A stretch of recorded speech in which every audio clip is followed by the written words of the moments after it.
Another question that I'm often asked is what our graduates go on to do. Our top master's students go on to many different fields, but one of the things that they are hired to do is analyze risk in a lot of different settings. So we have developed close relationships with a number of different partners through our vocational dissertation projects. But we also have careers fairs organized by the Center for Careers and Enterprise and our Palatine Center. And every year we set up with the Institute for Hazards, Risk, and Resilience a careers day specifically for our top master students.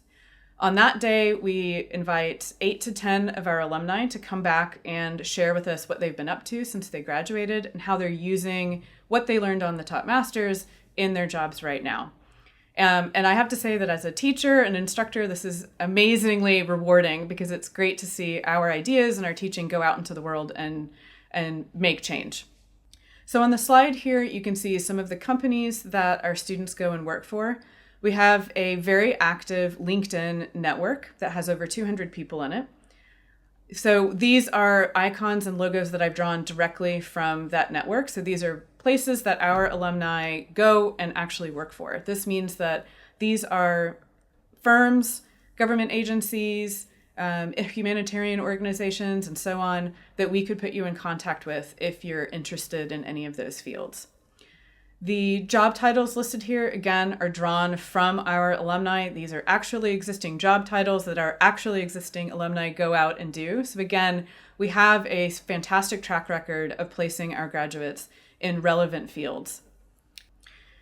One of the questions that I'm often asked as well is, are these fields that our graduates go into, are they growing? Are the salaries good? Do we see a lot of growth in that field? So one of the things that our graduates are trained to do is to look really carefully at the climate impact of a range of different activities. So one of the growing job areas that we've seen in the last 4 to 5 years is a net zero analyst, for example, and we have a number of our graduates working in that field. Because the UK and the EU in particular, but also a number of global firms have committed to net zero targets, this is a field that is not going to go away anytime soon. And the interdisciplinary training that we offer on our top masters gives you the tools that you need to go into those kinds of jobs. The median salary is very healthy and growing, and we see a lot of upward trajectory of our graduates as well. So this is really encouraging. It means that if you get a top master's in these fields and you go into a job afterwards, you have the ability to not just have an interesting job right out of graduation, which is fantastic, but to grow in that job and to see mobility upwards into management, into leading teams, into moving between teams, and so on. So this is one of the things that our graduates come back and tell us that they really enjoy about their interdisciplinary education on our programs, is that it allows them to be flexible, to move to new projects when they come up, and also to gain skills across a number of different fields once they go into work.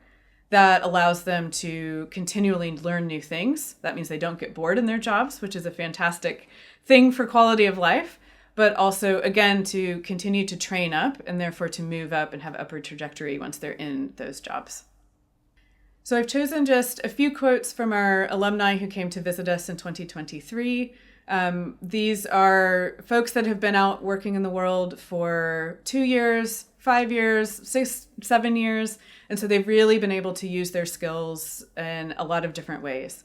And what we've seen is that we have MSc students who go into community relations. So they're using the skills that they gained in risk science and communication to help communities understand really complex science, to understand the benefits and how to engage with major infrastructure projects. We have students working on HS2, for example.